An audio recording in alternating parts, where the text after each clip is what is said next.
All right, so I thought to start this video series on showing the case studies and the results we're getting in women's fashion right now for every month. So obviously we're in June now, and I'll be showing you the full month of May results that we're getting. And for those who are new to our channel, we're basically specialized in growing women's fashion brands and women's fashion and clothing brands online for the past 4 years.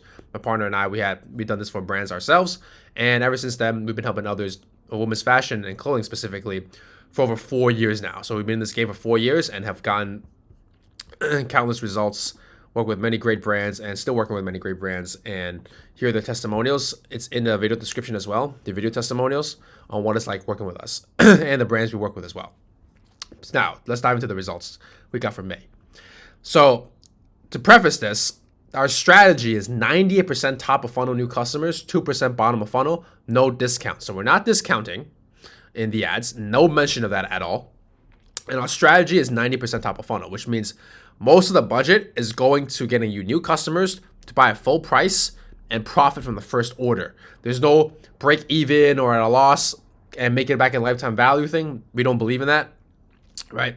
It's like, why not just be profitable from the first order? That's what we're focused on. So we focus very little on remarketing, because if you focus on cold and top of funnel, typically your remarketing audience, your existing customers, will get the ads anyway. Focusing on remarketing is very easy, right? Your ROAS can be super high, right? Like, ooh, wow, amazing. But your growth is not really there, because if you just keep remarketing and focusing a lot of budget on remarketing, you're missing out on a lot of potential new customers that you can bring into your brand. And if you just focus on a lot of remarketing, at a certain point, you will plateau, because if you're just selling to the existing people over and over again, you'll reach a cap. At some point, you need to expand to new audiences, right? Which is what we specialize in. So that's just to give some context. Now, let's say every one of these results is from the full month of May, so I don't have to repeat this every time. So from May 1st to May 31st, 2023, this brand, we spent about 82.8K, made about 403K rounded up. 503K rounded up at a 6.07 return on ad spend. This one, same thing. Spent about 71K, made about 239K at a 3.35 ROAS. This one, spent about 55K, made over 269K at a 4.87 ROAS. This one spent about 15.4K, made over 143K at a 9.29 ROAS. And this one spent about 8.7K, made about 152K at a 17.43 return on ad spend. Right? As you can see, there's a range of results. And why is that the case, you may ask? Well, it depends on, typically the average order value of the women's fashion brands and clothing brands we work with is like $100 and higher. Conversion rate is like 1% and higher. And it comes down to mostly their margin, right, and their goals. Some of them, you can push a lot of inventory, right, which is why we can spend a lot higher. But also the range, just to focus on the range of ROAS, like why is this like 6.07? How come it's 3.3, right, 4.87? Well, it depends. Most of them, it depends on their margin. If your margin is very good, let's say on average in fashion is like 50 to 70%, you can push a lot. You can go a lot lower than typical brands because your margin is way better.